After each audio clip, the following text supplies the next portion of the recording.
Thank you very much, everybody. Well, thank you very, very much. Vice President Vance, Speaker Johnson, Senator Thune, Chief Justice Roberts, Justices of the United States Supreme Court, President Clinton, President Bush, President Obama, President Biden, Vice President Harris, and my fellow citizens. The golden age of America begins right now.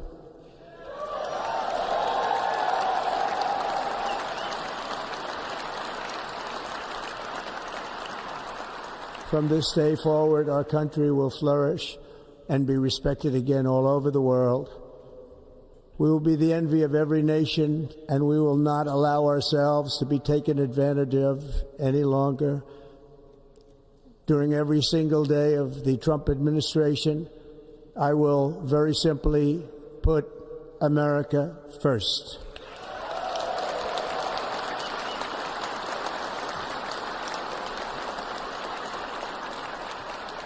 Our sovereignty will be reclaimed.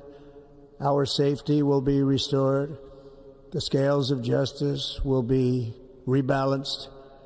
The vicious, violent, and unfair weaponization of the Justice Department and our government will end.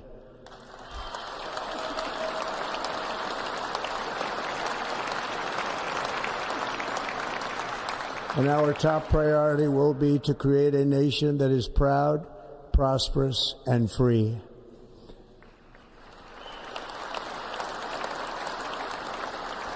America will soon be greater, stronger, and far more exceptional than ever before.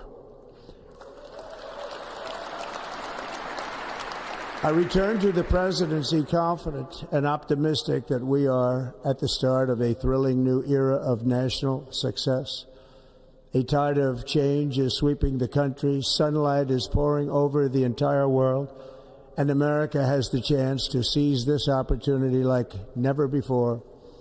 But first, we must be honest about the challenges we face. While they are plentiful, they will be annihilated by this great momentum that the world is now witnessing in the United States of America.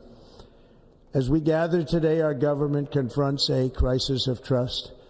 For many years, a radical and corrupt establishment has extracted power and wealth from our citizens while the pillars of our society lay broken and seemingly in complete disrepair. We now have a government that cannot manage even a simple crisis at home, while at the same time stumbling into a continuing catalog of catastrophic events abroad. It fails to protect our magnificent, law-abiding American citizens, but provides sanctuary and protection for dangerous criminals, many from prisons and mental institutions that have illegally entered our country from all over the world. We have a government that has given unlimited funding to the defense of foreign borders, but refuses to defend American borders or, more importantly, its own people. Our country can no longer deliver basic services in times of emergency, as recently shown by the wonderful people of North Carolina, been treated so badly.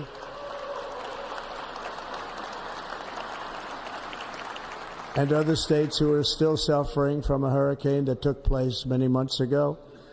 Or more recently, Los Angeles, where we are watching fires still tragically burn from weeks ago without even a token of defense. They're raging through the houses and communities, even affecting some of the wealthiest and most powerful individuals in our country, some of whom are sitting here right now. They don't have a home any longer. That's interesting. But we can't let this happen. Everyone is unable to do anything about it. That's going to change.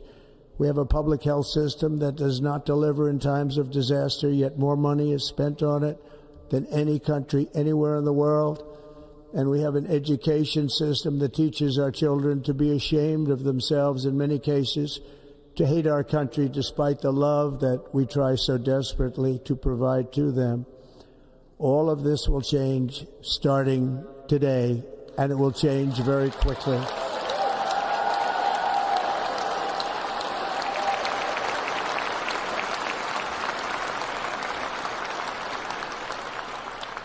My recent election is a mandate to completely and totally reverse a horrible betrayal and all of these many betrayals that have taken place, and to give the people back their faith, their wealth, their democracy, and indeed their freedom. From this moment on, America's decline is over.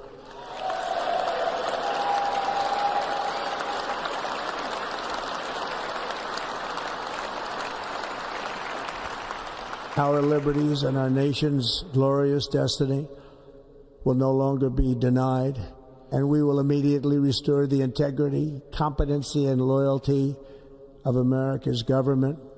Over the past 8 years, I have been tested and challenged more than any president in our 250-year history, and I've learned a lot along the way. The journey to reclaim our republic has not been an easy one, that I can tell you. Those who wish to stop our cause have tried to take my freedom and indeed to take my life. Just a few months ago in a beautiful Pennsylvania field, an assassin's bullet ripped through my ear. But I felt then, and believe even more so now, that my life was saved for a reason.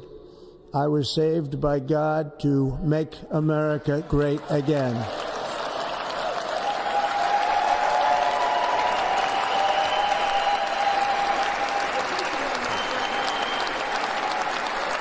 Thank you. Thank you.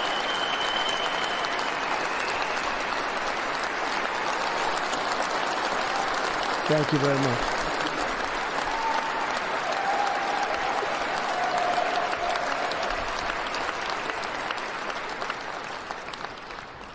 That is why each day under our administration of American patriots, we will be working to meet every crisis with dignity and power and strength.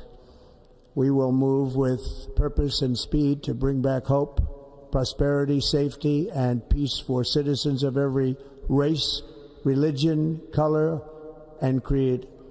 For American citizens, January 20th, 2025 is Liberation Day.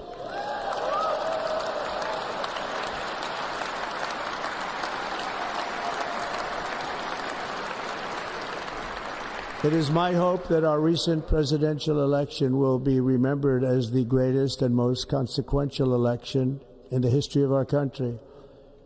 As our victory showed, the entire nation is rapidly unifying behind our agenda with dramatic increases in support from virtually every element of our society, young and old, men and women, African Americans, Hispanic Americans, Asian Americans, urban, suburban, rural. And very importantly, we had a powerful win in all 7 swing states. And the popular vote, we won by millions of people.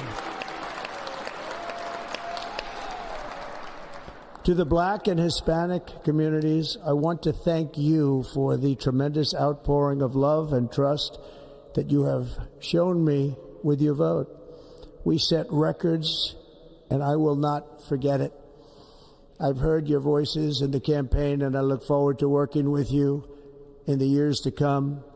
Today is Martin Luther King Day, and his honor, this will be a great honor, but in his honor we will strive together to make his dream a reality. We will make his dream come true.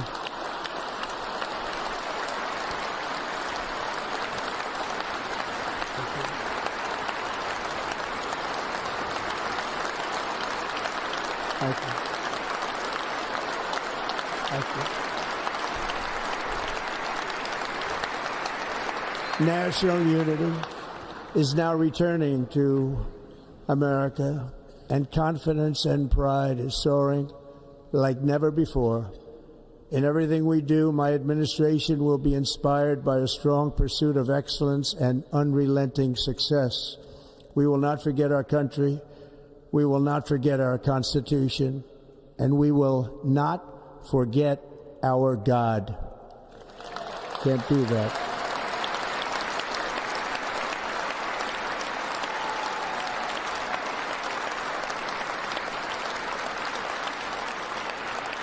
Today I will sign a series of historic executive orders. With these actions, we will begin the complete restoration of America and the revolution of common sense. It's all about common sense. First, I will declare a national emergency at our southern border.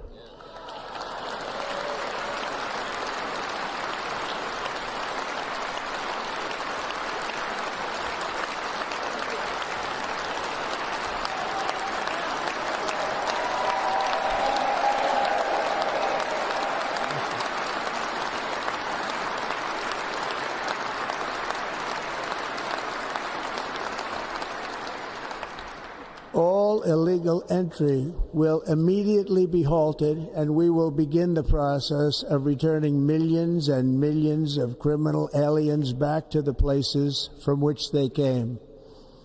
We will reinstate my Remain in Mexico policy.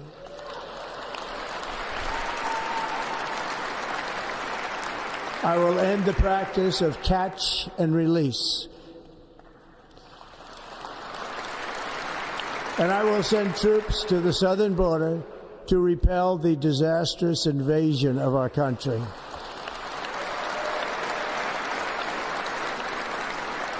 Under the orders I signed today, we will also be designating the cartels as foreign terrorist organizations.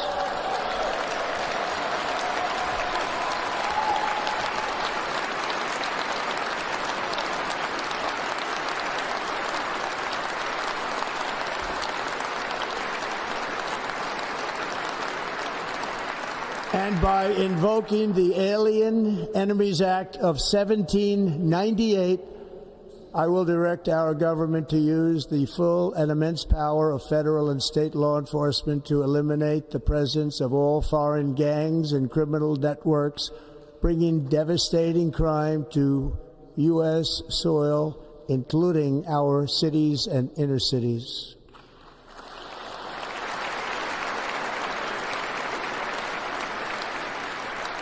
As Commander-in-Chief, I have no higher responsibility than to defend our country from threats and invasions, and that is exactly what I am going to do. We will do it at a level that nobody's ever seen before. Next, I will direct all members of my cabinet to marshal the vast powers at their disposal to defeat what was record inflation and rapidly bring down costs and prices.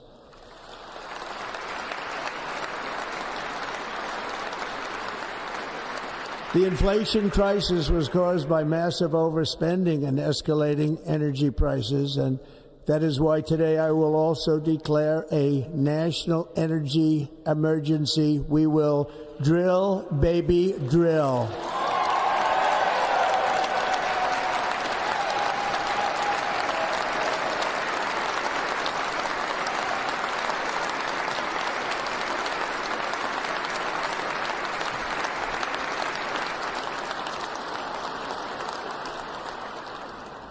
America will be a manufacturing nation once again, and we have something that no other manufacturing nation will ever have, the largest amount of oil and gas of any country on earth, and we are going to use it.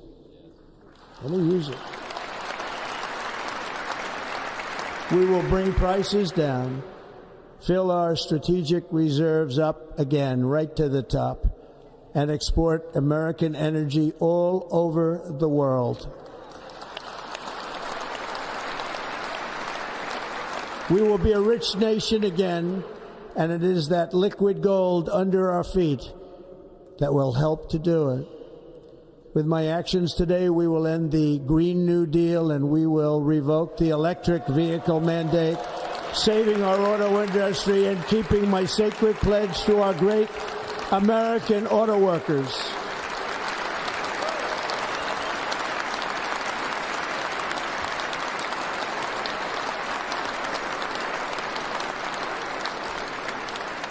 In other words, you'll be able to buy the car of your choice. We will build automobiles in America again at a rate that nobody could have dreamt possible just a few years ago. And thank you to the auto workers of our nation for your inspiring vote of confidence. We did tremendously with their vote. I will immediately begin the overhaul of our trade system to protect American workers and families. Instead of taxing our citizens to enrich other countries, we will tariff and tax foreign countries to enrich our citizens.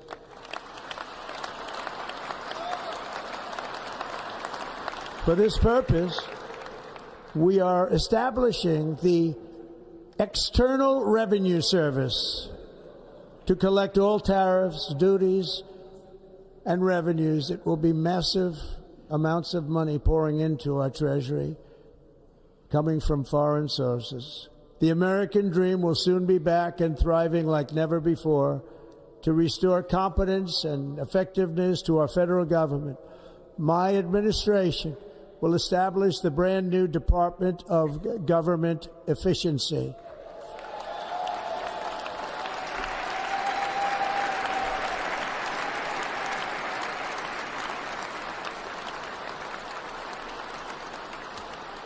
After years and years of illegal and unconstitutional federal efforts to restrict free expression, I will also sign an executive order to immediately stop all government censorship and bring back free speech to America.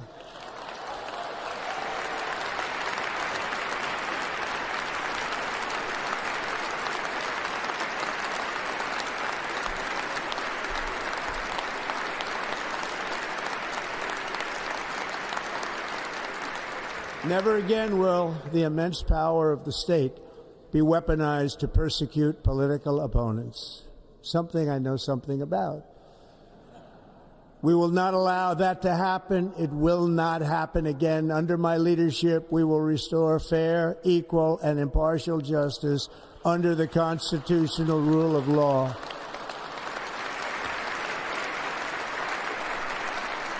And we are going to bring law and order back to our cities. This week, I will also end the government policy of trying to socially engineer race and gender into every aspect of public and private life.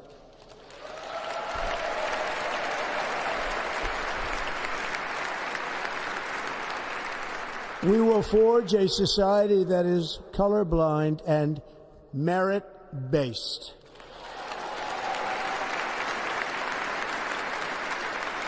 As of today, it will henceforth be the official policy of the United States government that there are only two genders, male and female.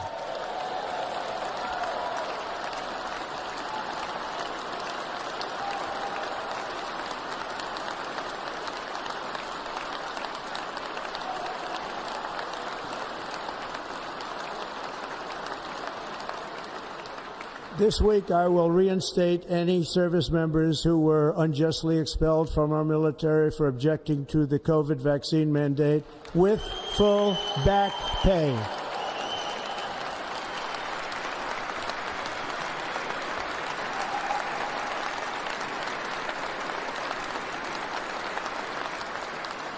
And I will sign an order to stop our warriors from being subjected to radical political theories and social experiments while on duty. It's going to end immediately. Our armed forces will be freed to focus on their sole mission, defeating America's enemies.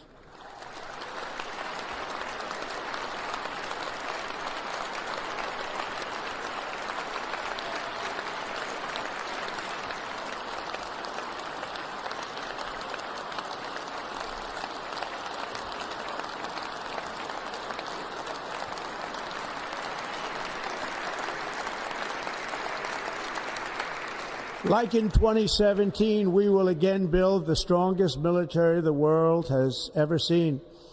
We will measure our success not only by the battles we win, but also by the wars that we end, and perhaps most importantly, the wars we never get into.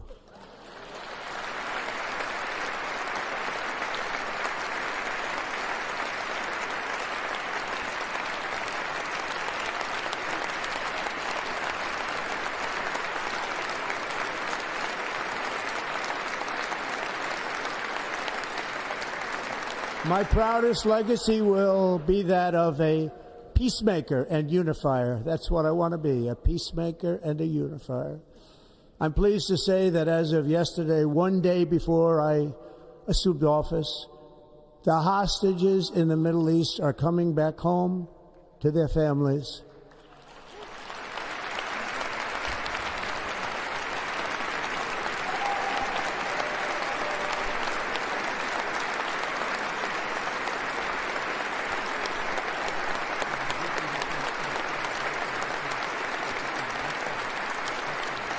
Thank you. America will reclaim its rightful place as the greatest, most powerful, most respected nation on earth, inspiring the awe and admiration of the entire world. A short time from now, we are going to be changing the name of the Gulf of Mexico to the Gulf of America, and we will restore the name of a great president, William McKinley, to Mount McKinley, where it should be and where it belongs.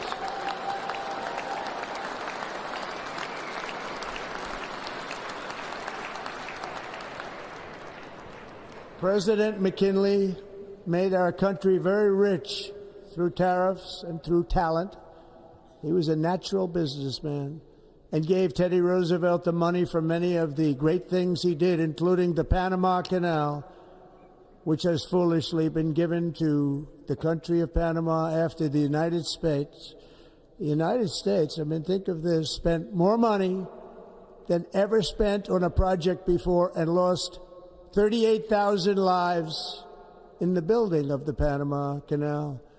We have been treated very badly from this foolish gift that should have never been made, and Panama's promise to us has been broken.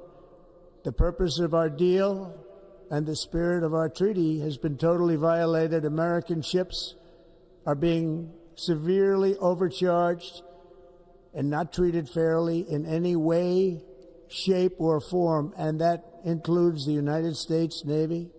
And above all, China is operating the Panama Canal, and we didn't give it to China, we gave it to Panama, and we're taking it back.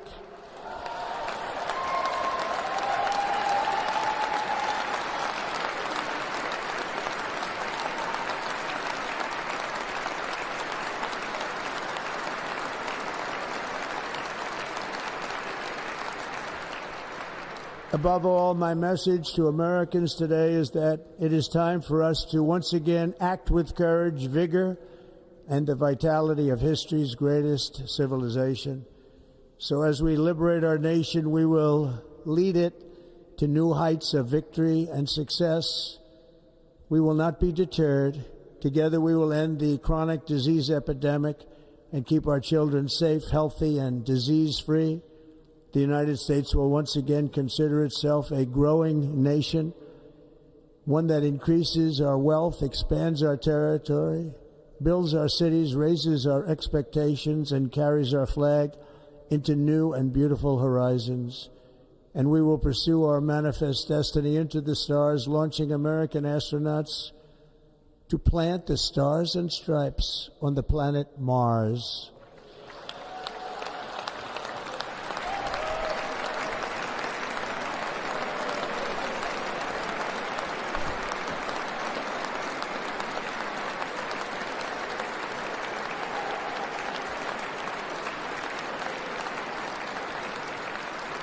Ambition is the lifeblood of a great nation, and right now our nation is more ambitious than any other. There's no nation like our nation. Americans are explorers, builders, innovators, entrepreneurs, and pioneers. The spirit of the frontier is written into our hearts. The call of the next great adventure resounds from within our souls. Our American ancestors turned a small group of colonies on the edge of a vast continent into a mighty republic of the most extraordinary citizens on earth. No one comes close.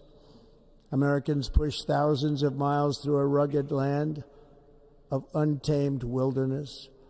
They crossed deserts, scaled mountains, braved untold dangers, won the Wild West, ended slavery, rescued millions from tyranny, lifted billions from poverty, harnessed electricity, split the atom, launched mankind into the heavens, and put the universe of human knowledge into the palm of the human hand.